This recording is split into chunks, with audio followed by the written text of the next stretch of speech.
أعوذ بالله من الشيطان الرجيم بسم الله الرحمن الرحيم رب اشرح لي صدري ويسر لي أمري واحلل عقدة من لساني يفقهوا قولي رب زدني علما اللهم فقهنا في الدين آمین. جز نمبر 4 سورہ النساء آیت نمبر 9 یعنی 9.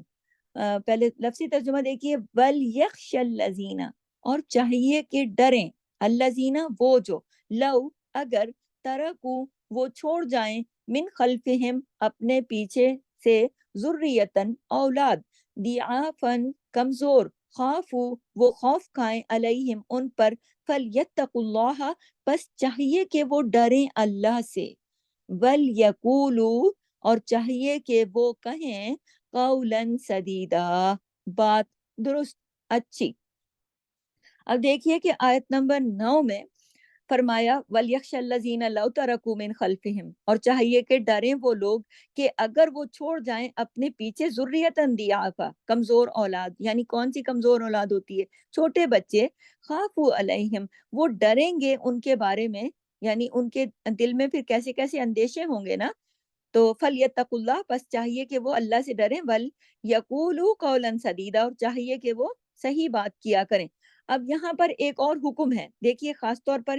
اور اس حکم کا مخاطب جو ہے وہ کون ہے؟ جو جو ان کو کہتے ہیں اوصیاء. اوصیاء کیا ہوتے ہیں؟ وصی کی جمع. وصی کون ہوتا ہے؟ جس کو وصیت کی جاتی ہے، یعنی جس کو وصیت کی جاتی ہے نا، وہ وصی ہوتا ہے. اور جب بہت سارے ہوتے ہیں، جمع کا صیغہ ہوتا ہے، تو اوصیاء ان جو جن کو وصیت کی گئی ہے، یہ ان کو مخاطب کر کے بتایا جا رہا ہے، اور اس آیت میں حکم یہ ہے. اب سنیں اس کا آگے تفصیل میں جا رہی ہوں کہ اب ایسا ہوتا ہے نا کہ مال کے علاوہ، پیچھے جو ہم نے آیت پڑھی اس میں ہم نے دیکھا کہ مال کی تقسیم کی بات ہوئی ہے. اب ایسا ہے یہاں کے مال کے علاوہ انسان کے بچے بھی ہوتے ہیں نا، جو انسان دنیا میں چھوڑ دیتا ہے. تو جیسے پچھلی آیت میں دیکھا نا کہ مال چھوڑا تو پھر اس مال کا کیسے بٹوارا ہو، کیسے یہ سب کچھ. اب یہاں بچوں کی بات ہو رہی کہ مال کے تو اللہ نے حصے مقرر کر دیے تھے نا، لیکن بچوں کا کیا ہوگا؟ تو بعض اوقات انسان اپنی زندگی میں بچوں کے لیے بھی وصیت کرتا ہے نا کہ میرے بعد میری اولاد کو فلاں بندہ پالے، میرے والدین دیکھیں یا چچا دیکھے یا ماموں دیکھے یا نانا نانی یا کوئی بھی ماموں ممانی، یا بچے ان کے پاس چلے جائیں گے. مثلا خدا نخواستہ کوئی ایکسیڈنٹ ہو جاتا ہے، فرض کریں ماں اور باپ دونوں اس میں فوت ہو جاتے ہیں اور بچے چھوٹے رہ گئے. اب دادا دادی زندہ ہیں، دادا دادی نے بچوں کو اپنے پاس رکھ لیا. اب یہ جو دادا دادی ہیں نا، یہ ہیں بچوں کے اوصیاء. اب ان کے لیے آگے ایسی کنڈیشن میں بھی کیا حکم لاگو ہوتا ہے، یہ سب ڈیٹیل ہے ساری نا. اب یہ دادا دادی جو ہیں یہ بچوں کے سرپرست ہیں، وہ ان کی دیکھ بھال کرتے ہیں. اب وہ کس طرح دیکھ بھال کریں؟ جیسے وہ اپنے بچوں کو دیکھنا چاہتے ہیں. سمجھ رہی ہیں بات کو کہ اللہ تعالیٰ نے بتا دی ایک ایک چیز کھول کر کہ وہ اس طرح اچھی طرح ان کی دیکھ بھال کریں جیسے وہ اپنے اور اس طرح ان کو بنائیں کہ جیسے وہ اپنے بچوں کو دیکھنا چاہتے تھے. اگرچہ وہ کہتے ہیں نا کہ عام زندگی میں لوگ کہتے ہیں نا کہ اصل سے سود پیارا ہوتا ہے، اپنے بچوں سے زیادہ ان کے بچے پیارے ہوتے ہیں، اس بات میں کوئی شک نہیں. ابھی ہمارے پاس تو نہیں ہے، لیکن مطلب دیکھتے ہیں ہم زندگی میں، ہم سنتے ہیں لوگوں سے کہ اپنے بچوں کے جو بچے ہوتے ہیں نا وہ بہت پیارے ہوتے ہیں. تو دیکھیں ہوتے ہی ہوں گے، لازم آتے دادا دادی نانا نانی بہت پیار کرتے ہیں، لیکن دیکھیں حقیقت میں جب ماں باپ زندہ ہوتے ہیں نا، اپنے بچے کو خود سنبھال رہے ہوتے ہیں، کھلا رہے ہوتے ہیں، نلا رہے ہوتے ہیں، پلا رہے ہوتے ہیں، سنبھال رہے ہوتے ہیں، پھر لا کے وہ دادا دادی یا نانا نانی کی گود میں دیتے ہیں تو بڑی خوشی ہوتی ہے، بڑا پیار کرتے ہیں. لیکن حقیقت یہ ہے کہ جب ایک تو نانا نانی یا دادا دادی بوڑھے ہو چکے ہوتے ہیں، ان کی وہ توانائیاں بھی نہیں ہوتی، اور اس وقت جب ماں باپ رہتے ہی نہیں اور بچہ مستقل ان کی گود میں آ گیا، اب سارے کام بھی کرنے ہیں، سب سنبھالنا بھی ہے، تو پھر ایک ایک پل ان کو دیکھنا پڑے نا، تو پھر بھاری ہو جاتا ہے. پھر ان کے لیے بے شک کہ ان کو محبت ہوتی ہے، لیکن وہ ان کے بس کی بات نہیں رہتی، پھر بھاری ہو جاتا ہے بوڑھے دادا دادی کے لیے یا بوڑھے نانا نانی کے لیے. پھر یہ چیز بہت مشکل ہو جاتی ہے. تو بعض اوقات پھر بچے جو ہیں وہ دادا دادی کے پاس ہوتے ہیں یا نانا نانی کے پاس ہوتے ہیں، تو ایسا ہوتا ہے کہ وہ دادا دادی بعض اوقات نہیں ہوتے زندگی میں. ایسا بھی دیکھا گیا نا کہ دادا دادی پہلے فوت ہو گئے، اب بعد میں کوئی ماں باپ کے ساتھ حادثہ ہو گیا، اب بچے کس کے پاس آ گئے؟ یا ماموں مانی کے پاس آ گئے، یا چچا چچی کے پاس، یا پھوپھی پھوپھا کے پاس آ گئے، تو بچے ان کے پاس چلے جاتے ہیں. اب یتیم بچے ہیں، کسی اور کے گھر میں پل رہے ہیں، ان کے ساتھ پھر بہت زیادہ احسان کی ضرورت ہوتی ہے نا. اب وہ بچے جو ہوتے ہیں تو وہ ظاہر ہے وہ بوجھ ہوتے ہیں ان کے اوپر، وہ احسان کیسے کریں؟ بعض اوقات انسان جو ہے نا وہ اپنے بھی بچوں سے تھک جاتا ہے نا، وہ تو دوسرے بچے ہیں، پھر اپنے بچے بھی بعض اوقات اتنا ستاتے ہیں کہ دل چاہتا ہے ان کو دو لگاؤ، تو تنگ کرتے ہیں نا، تو پھر کسی اور کے بچے کو رکھنا کوئی آسان کام تو نہیں ہوتا، وہ تو ایک بہت بڑی بھاری ذمہ داری ہوتی ہے۔ اور آپ یہ دیکھیے کہ کام کرنا نا، آپ کسی مشین پہ بیٹھ جاؤ کام کرنے، وہ زیادہ آسان ہوتا ہے، بچہ سنبھالنا مشکل ہوتا ہے۔ کیوں؟ کیونکہ مشین کی تو اپنی کوئی مرضی نہیں ہوتی نا کہ ادھر بھاگ جائے گی ادھر بھاگ جائے گی، بٹن آن کر دیا وہ چلتی رہے گی، لیکن بچے نہیں اس طرح کرتے نا، بچے تو تنگ کرتے ہیں۔ تو ایسی صورت میں پھر اب وہ بچوں کے ساتھ کیسے کیا سلوک کریں، کیسے ان کے ساتھ پیش آئیں؟ تو یہاں پر کہا جا رہا ہے اس آیت میں کہ وہ لوگ ڈریں، وَلْيَخْشَ الَّذِينَ، اور چاہیے کہ وہ ڈریں۔ اب آپ کو پورا میں نے نقشہ کھینچا تاکہ آپ کو پتہ چلے کہ کون لوگ ڈریں۔ تو کہا جا رہا ہے جو پال رہے ہیں بچوں کو وہ ڈریں، کون لوگ؟ جو بچوں کو لک آفٹر کر رہے ہیں، جو ان کو ان کو پال رہے ہیں، دیکھ رہے ہیں، یا پھر ان کو یہ وصیت ہوئی ہے کہ یہ جو بچے دیکھیں گے نا، یہ ان کو وصیت ہو رہی ہے کہ جن کے زیر کفالت ہیں بچے، چھوڑ دیے گئے ہیں ان کے پاس، تو وہ ان کو کس نظر سے دیکھیں؟ وَلْيَخْشَ الَّذِينَ لَوْ تَرَكُوا مِنْ خَلْفِهِمْ ذُرِّيَّةً ضِعَافًا، کہ یا جن کے زیر کفالت وہ بچے چھوڑ دیے گئے ہیں، ان کو کس نظر سے دیکھیں؟ اس نظر سے دیکھیں کہ اگر یہ ان کے اپنے بچے ہوتے، ہاں، اور کسی کے پاس انہیں رہنا پڑتا، ان کے اپنے بچے ہوتے تو وہ ان سے کیا توقع کرتے، وہ ان سے کیسا سلوک کرتے؟ یعنی جیسے اب فرض کریں مثال کے طور پر کہ آپ اپنے بچوں کو کے لیے چاہتے ہو نا، ایسے ہی کسی کے بچے کو اپنا سمجھ کر پالو۔ یعنی اگر آپ یہ چاہتے ہو کہ اب ایسی کسی سچویشن کے اندر، جو سچویشن میں نے کھینچی ہے نقشہ، اس کے اندر کوئی اس سچویشن میں کوئی بچہ کسی دوسرے کے پاس آ جاتا ہے، تو اس کو اس طرح سے پالنا چاہیے جیسے کہ اپنے بچے کو۔ تو اللہ تعالیٰ نے فرما دیا وَلْيَخْشَ الَّذِينَ، تاکہ ڈریں اللہ سے، اور جو ان کو چھوڑ کے گیا ہے، مطلب بچے اس کے پاس ہیں، وہ کفالت کر رہا ہے، دیافن، وہ کمزور ہیں، وَخَافُوا عَلَيْهِمْ، اور وہ خوف کھائیں ان پر، اور پھر فَلْيَتَّقُوا اللَّهَ، پھر چاہیے کہ وہ ڈریں، یعنی اللہ کا تقوی اختیار کریں۔ تو یہ ساری بات جو کہی جا رہی نا کہ وَلْيَخْشَ الَّذِينَ، چاہیے کہ وہ ڈریں وہ لوگ، کون لوگ، کس کے بارے میں بات ہو رہی؟ جو یتیم بچوں کو پال رہے ہیں، اور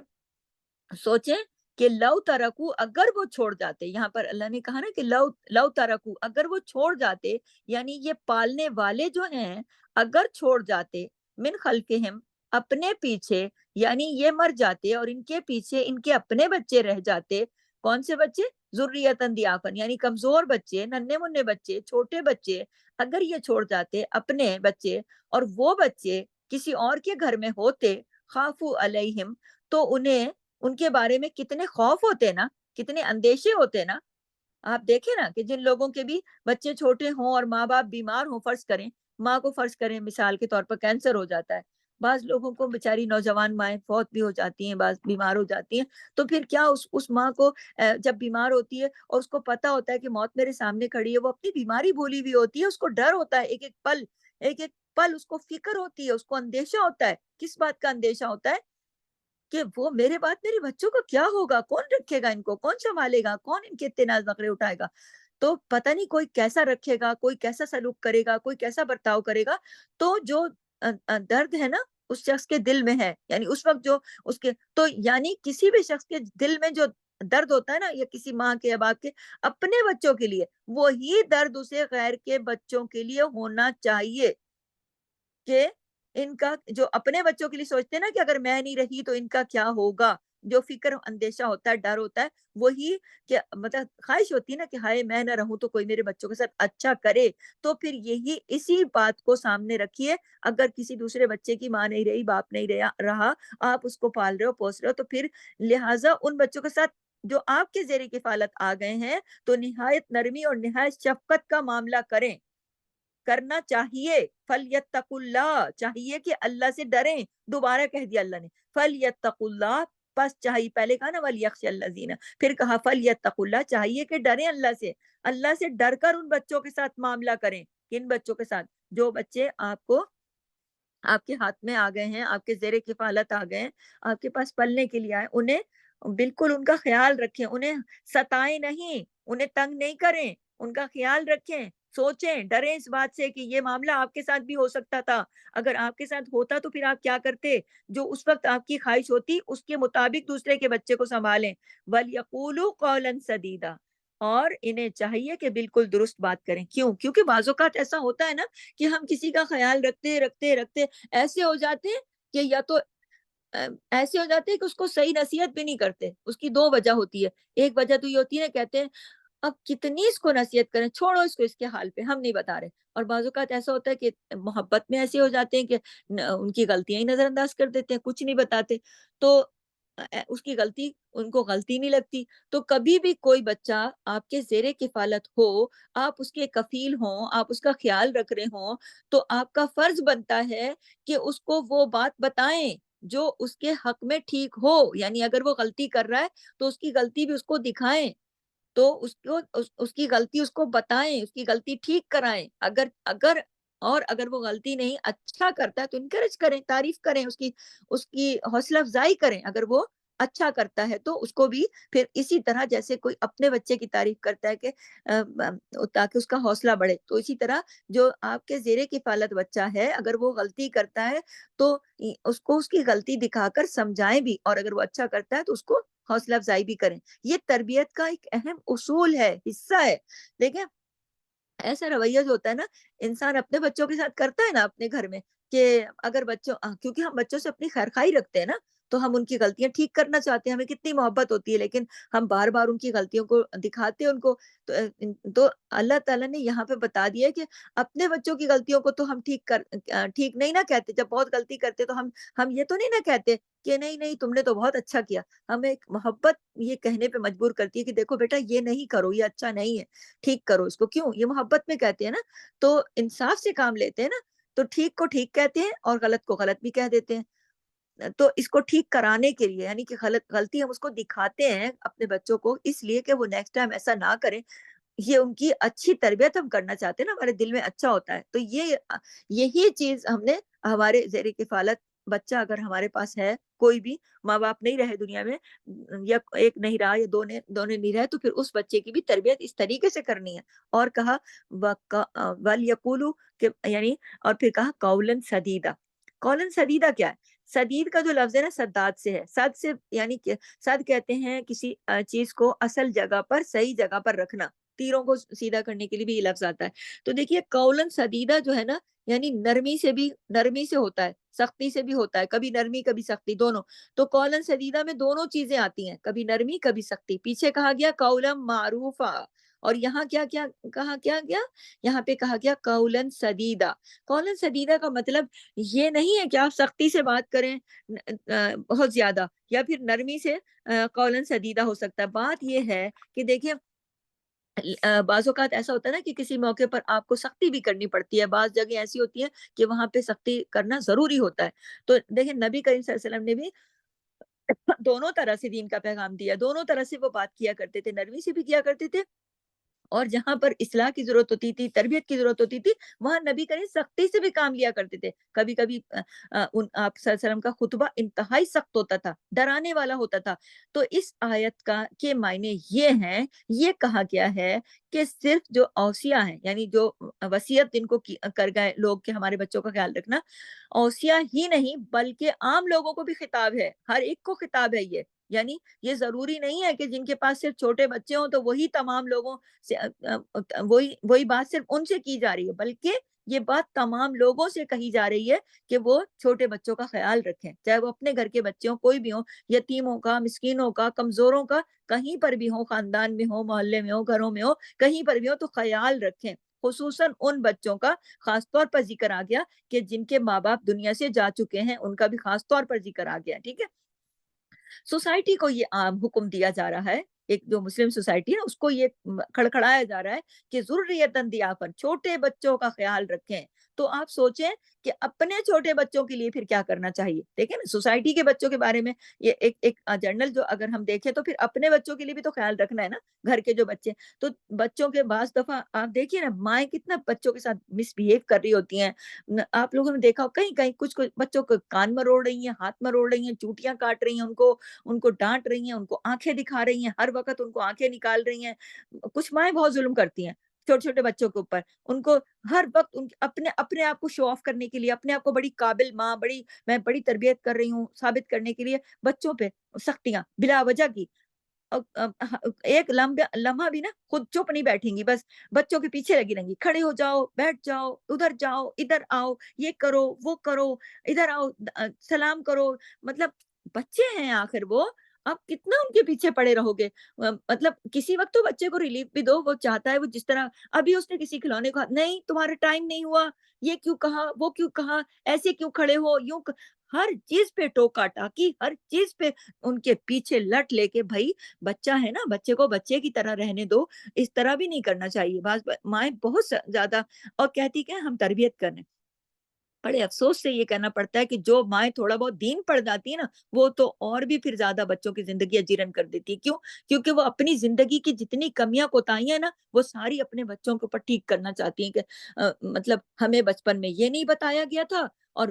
ہمیں یہ نہیں بتایا گیا تھا، لہٰذا ہم تو بتائیں گے. اور چاہے وہ بچوں کو وقت سے پہلے بڑا کر دیتی ہیں، ان کو وہ ان کا بچپن چھین لیتی ہیں. خود ان کو 4 چیزیں پتہ چل جاتی ہیں، وہ ان کو بےچارے معصوم ذہن ہوتے ہیں، ابھی وہ اس لیول پر ہی نہیں ہوتے، تو ان کو بتانا نہیں نہیں نہیں، ہمیں تو کسی نے نہیں بتایا، تو ہمیں بڑی مشکلیں ہو گئی تھی، ہم تو بچوں کو بتائیں گے. بھائی بچوں کو بچہ رہنے دو، ان کے اوپر رحم کرو کچھ. تو ایسے بچوں پہ تو بہت ہی رحم آتا ہے نا، کہ جن کی مائیں ایسی ہوتی ہیں کہ ان کے بس ایک ہی ہوتا ہے کہ ہر وقت بچوں کو بس ستائے رکھنا ہے، بس بھگائے رکھنا ہے، بس کچھ نہ کچھ کہتے رہنا ہے. اور محبت میں بھی ستائے رکھتی ہیں، بس بچے باغی ہو جاتے ہیں، پھر اس سے الٹا اثر ہوتا ہے. اور کبھی تو دیکھیں کبھی کبھار کا جو سمجھانا ہوتا ہے وہ الگ ہوتا ہے، کہ کبھی غلطی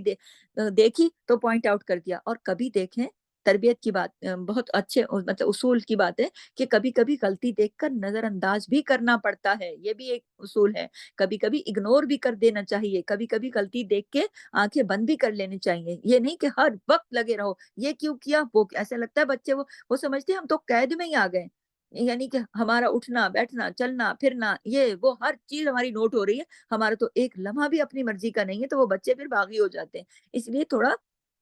نرمی بھی کرنی چاہیے، اور تھوڑی سختی بھی، تھوڑی سختی تھوڑی نرمی ملا جلا کے. کبھی ڈائریکٹ کہنا چاہیے اور کبھی بچوں کو انڈائریکٹلی کہلوانا چاہیے. یہ ساری تربیت کے لیے بے حد ضروری چیزیں ہیں نا. اور خاص طور پر آپ کسی محفل میں بیٹھے ہو، 4 لوگوں کے سامنے بیٹھے ہو، تو بعض مائیں بچوں کو وہیں شرمندہ کرنا شروع کر دیتی ہیں. بالکل نہیں کرنا چاہیے. جو بچے ماؤں کے ساتھ کہیں جاتے ہیں محفل میں، یہ تو اس نے مجھے بڑا تنگ کیا ہوا ہے. یعنی بچوں کو ملوائیں گی نا، تعارف کرائیں گی نا، بچہ سامنے آئے گا، کہیں گی عذاب ہے یہ میرے لیے، بہت تنگ کیا ہوا اس نے مجھے، اس سے دیکھیں یہ اس کو تو کچھ عقل دے دیں ذرا، اس کو تو کچھ سمجھا دیں، اس کو کچھ. بعض لوگ ایسے کہتے ہیں کچھ پڑھ کے ہی پھونک دو، کچھ دم کر دو، بہت خراب ہے یہ. ارے بھائی کوئی بچوں کے سامنے ایسی باتیں کرنی چاہیے؟ نہیں، کبھی بھی نہیں. بچوں کے سامنے ان کو شرمندہ نہیں کرنا چاہیے. پھر کیا ہوتا ہے، جو بچے پھر ماں اور بعض جگہ پہ مائیں جو ہے نا، وہ جائیں گی خود اپنے فرینڈس کے ساتھ ملنے، بچے بھی ساتھ چلے جائیں گے. ارے بھائی بچے اپنا بیٹھے ہیں اپنے بچوں کے ساتھ نہیں، ان کو بلا کے زبردستی ادھر آؤ، فوراً زبردستی پکڑ پکڑ کے ہاتھ کھینچ کھینچ کے بڑوں کے بس بچے شائع ہوتے ہیں نا، ادھر شرماتے نہیں آنا چاہتے، کھینچ کھینچ کر آگے لاؤ. آنٹی کو سلام کرو. بھائی سلام سکھاؤ، آپ گھر میں سلام کرتے رہو. آپ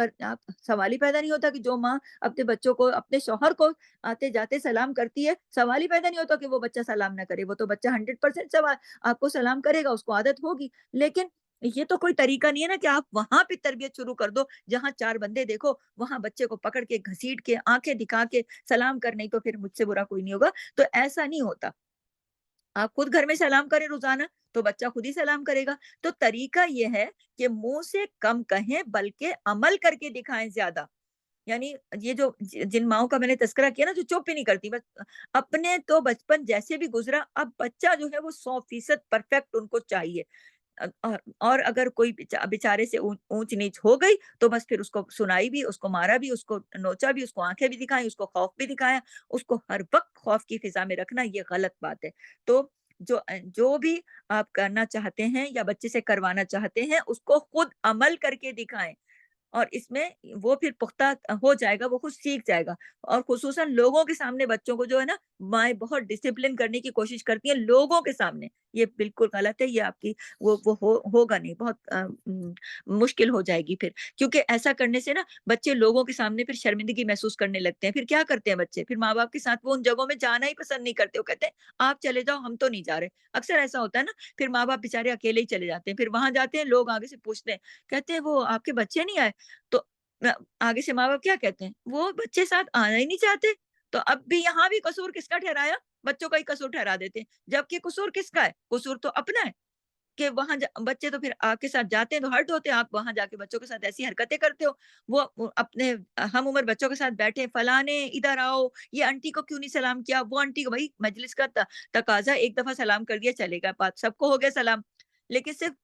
بچوں کے ساتھ ایسے رویے کرنا اور پھر ان کے سامنے ان کی برائیاں کرنا، تو بچے کہاں جائیں گے، وہ تو نہیں جائیں گے، اور پھر ماں باپ خود ہی جاتے ہیں اکیلے، اور پیچھے بھی بچوں کی برائیاں کر کے آ جاتے ہیں، وہ نہیں آتے، وہ تو گھر میں بیٹھے ہیں، گیم پہ بیٹھے ہیں، وہ یہ کہتے ہیں، وہ کہتے ہیں، جو بھی، تو لہٰذا تربیت کے بھی نا کچھ اصول ہوتے ہیں، انشاءاللہ اس پر ہم الگ سے بھی کوئی اسپیشل لیکچر بھی کریں گے تربیت کے اصولوں کے اوپر انشاءاللہ۔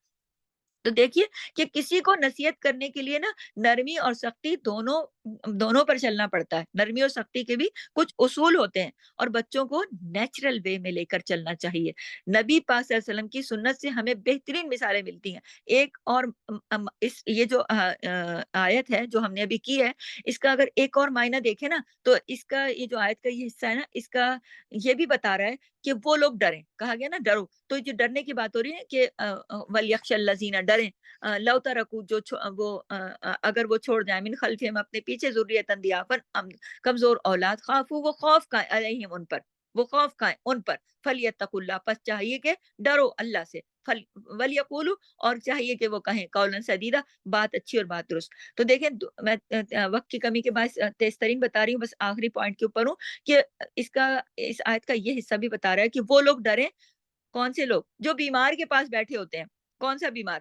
جو وصیت کر رہا ہوتا ہے، جو موت القریب ہوتا ہے، وہ وصیت کر رہا ہے اور کر رہا ہے وصیت غلط کر رہا ہے اور اپنے بچوں کو وراثت سے محروم کر رہا ہے، تو وہ لوگ جو پاس بیٹھے ہوئے ہیں، یہ دوسرا پہلو دکھا رہی ہوں، غور سے سنیں اور نوٹ کریں اپنے پاس، کہ آیت کا ایک پہلو تو میں نے واضح کر دیا نا بچوں والا، دوسرا یہ کہ اگر کوئی شخص بھی، وہ تو یہ تھا کہ ماں باپ فوت ہو گئے اور بچہ کسی کے زیر کفالت آ گیا تو انہوں نے کیا کرنا ہے، پھر میں نے دوسرے پارٹ میں آپ کو یہ بتایا کہ اپنے بچوں کے ساتھ کیا کرنا ہے اور کیا نہیں کرنا، اور کیا کرتے ہیں لوگ، میں نے آپ کو معاشرے کا وہ پہلو بھی دکھایا۔ اب میں آپ کو یہ اس کا تیسرا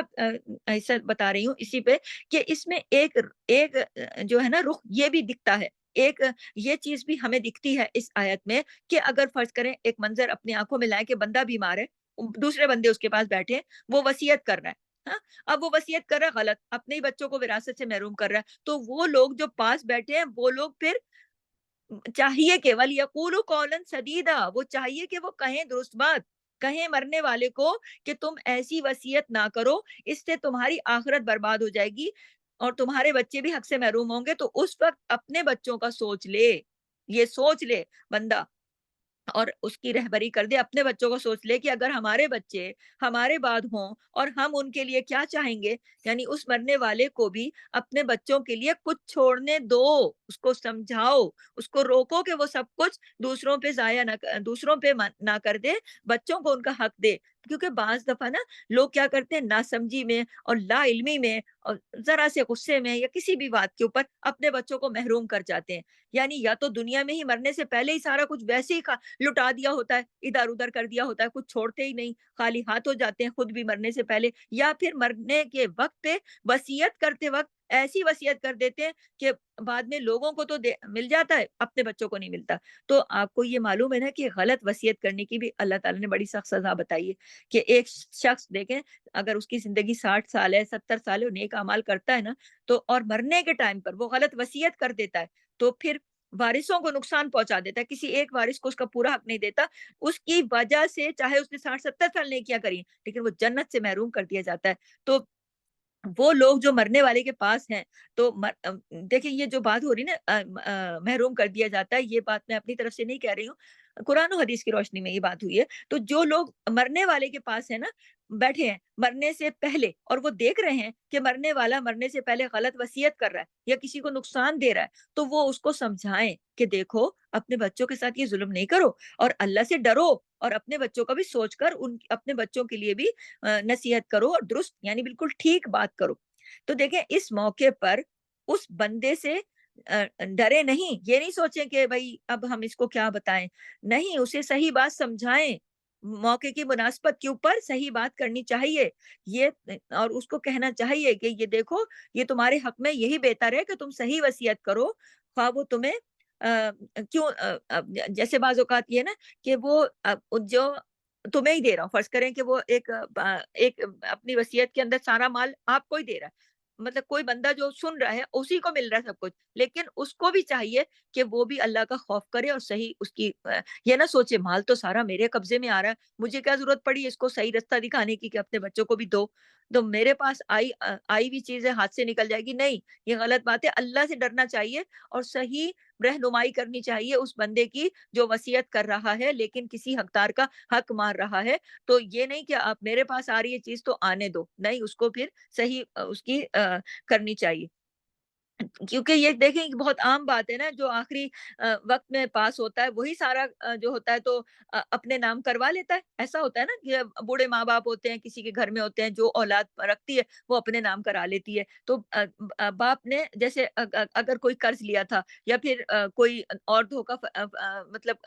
فراڈ کر لیتے ہیں، بعض لوگ کہتے ہیں نا بھائی ہمارے تو باپ نے قرض لیا تھا ہم سے، اب ہم اس وجہ سے اپنے نام کرا رہے ہیں، یا اور بھی بوڑھے ماں باپ کو پتہ نہیں چلتا، ان سے سگنیچر کرا لیتے ہیں، کچھ کرا لیتے ہیں، یا کسی رشتہ دار کو جو ان کے پاس پناہ لینے آیا اس کے بیچارے کے الگ سے اپنے بچے بھی ہیں لیکن وہ ان کو پتہ ہے اس کے پاس یہ چیزیں ہیں، مرنے سے پہلے کہتے ہیں وصیت کر جاؤ اور لکھوا لیتے ہیں، اس کو پتہ بھی نہیں چلتا بعض اوقات، اور بعض اوقات اس کو باتوں میں اتنا لے لیتے ہیں کہ اس کو بیچارے کو اتنا وہ کر دیتے ہیں کہ وہ غلط وصیت کر دیتا ہے، خوشی خوشی وہ کروا لیتے ہیں، تو یہ کرنے سے منع کیا جا رہا ہے کہ انسان کو سوچنا چاہیے کہ ہم نے اس دنیا کو ہم نے بھی ایک دن چھوڑنا ہے، اس مال کو ہم نے بھی ایک دن چھوڑنا ہے، یہ سب کچھ جو ہے ہم نے بھی ایک دن چھوڑنا ہے، سب یہ جو وقت ہے نا یہ پھر ہم پر بھی آئے گا، اور کچھ اللہ کا خوف کرنا چاہیے،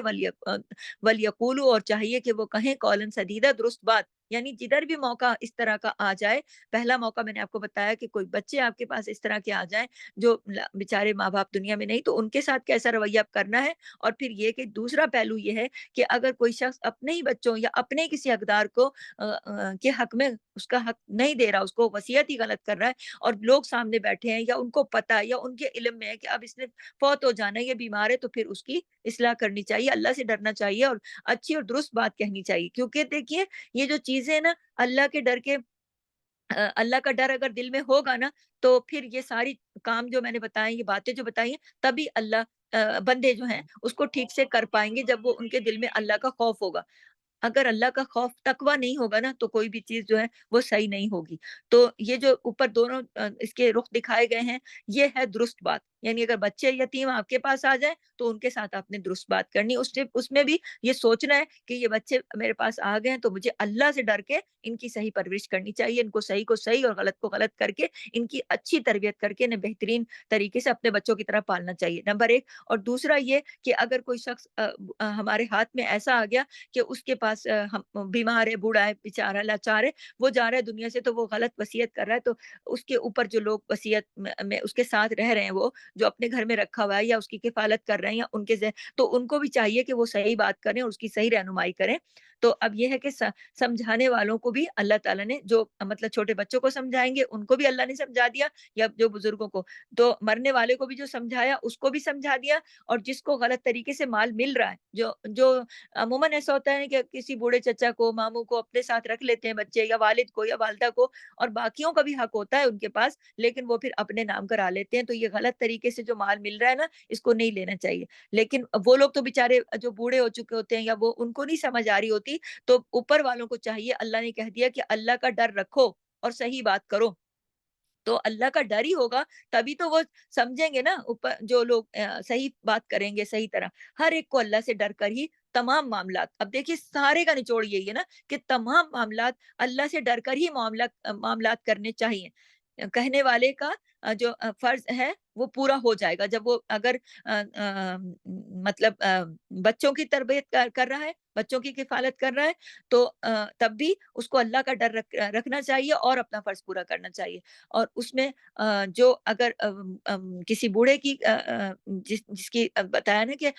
کوئی بھی ہے اس کو موت القریب ہے اور اس کو رکھا ہوا اور اس کی وصیت وہ ٹھیک نہیں کر رہا، تو وہاں پر بھی آپ نے اس کی مطلب کیا کر دی، اس کو رہنمائی کر دی کہ آپ ایسا نہ کریں، آپ حقداروں کے حق نہ ماریں، چاہے کہ مال آپ کی طرف ہی کیوں نہ آ رہا ہو، لیکن پھر بھی آپ نے اپنا فرض پورا کر دیا. تو تمام معاملات جو ہیں یہ نچوڑ ہے اس کا کہ کریں اچھے طریقے سے، جہاں بھی آپ کو نظر آئے تو وہاں آپ کو قولاً سدیدہ کرنا چاہیے، صحیح بات کرنی چاہیے، اپنا فائدہ نہیں دیکھنا چاہیے کہ چلو ٹھیک ہے جی مال تو میرے پاس آ رہا ہے. نہیں، آپ کے پاس آ بھی رہا ہے تو بھی آپ نے کیا کرنا ہے، قولاً سدیدہ بات صحیح کرنی، حق بات کرنی ہے، اللہ سے ڈرنا ہے، فلیتق اللہ، اللہ سے ڈرنا ہے ہر وقت. سبحانک اللہم و بحمدک، نشہد ان لا الہ الا انت، نستغفرک و نتوب الیک. السلام علیکم ورحمۃ اللہ وبرکاتہ. جزاک اللہ خیر.